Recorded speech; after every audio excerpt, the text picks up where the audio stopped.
Rivers are the arteries of life. They give sustenance in many ways: water to drink, water for crop irrigation, water to cook our food.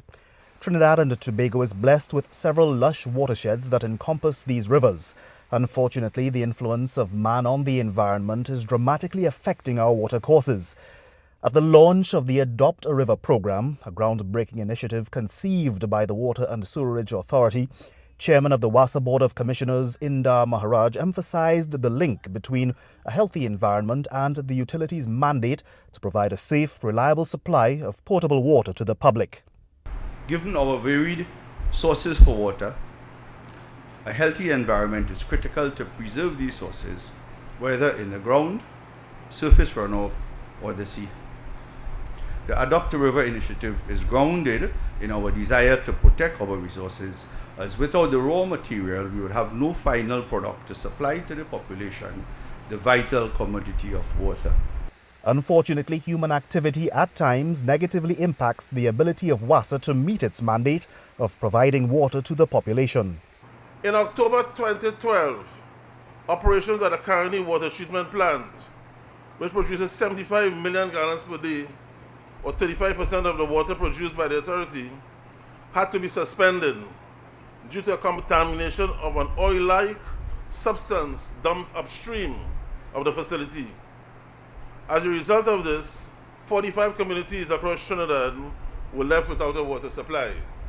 WASA's Adopt a River program was designed to draft citizens and various entities into the fight to protect our rivers and watersheds.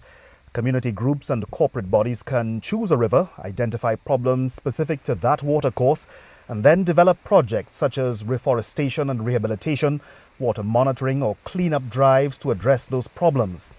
WASA hopes the Adopt a River program will change citizens' attitudes and behavior towards the natural environment.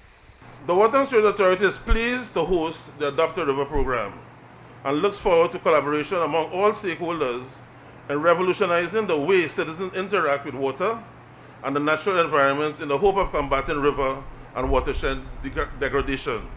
Minister of the Environment and Water Resources Ganga Singh reminded the audience of a multitude of poor environmental practices which ultimately affect the quality of our water supply.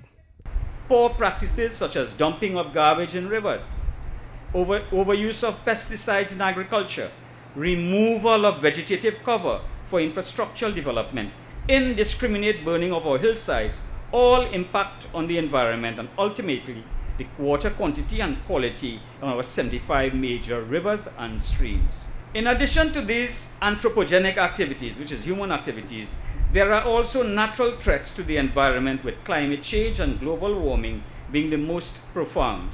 In addition to man's impact on the environment, as Minister Singh pointed out, we are also confronted with the often devastating effects of shifting global weather patterns. In the Caribbean region, it is predicted that total rainfall is expected to decrease, accompanied by a change in rainfall patterns such that more intense rain events are projected. These declines in precipitation will lead to an increase in the risk of periods of drought. For example, many of us will remember that devastating drought in 2010. One NGO which embraced the Adopt a River concept is the Guanapo Community Environmental Development Organization. River pollution from 2 quarries and a landfill site prompted a group of Guanapo residents to become guardians of their precious water resource. We also want to be able to promote healthier environmental practices by educating our community on proper waste management. We are especially looking forward towards exploring recycling options as a source of sustainable livelihood. This group exemplifies the ideology of the Adopt a River program, changing the culture from within and taking responsibility for reducing the harmful contaminants entering their water supply. International water management consultant Dr. Peter Spillett shared the UK experience in battling watercourse contamination. 150 years ago, with the Industrial Revolution, the river went downhill, and through successive phases of sewerage and sewage treatment provision, it's gradually recovered. As a result, the river is the cleanest it's been for a long time, and in the mid-70s, Atlantic salmon returned to the river for the first time in over 150 years. Dr. Spillett is confident that through the Adopt a River program, similar success is within reach for Trinidad and Tobago. With this launch and with the action plan, and by having a basis of a long-term, medium and short-term approach, I believe that the harnessing of the commitment and enthusiasm of community groups and other stakeholders means that you're well on the way of achieving success. Two entities, the Guanapo Community and Environmental Development Group and Rose Environmental Limited, signed Memoranda of Understanding.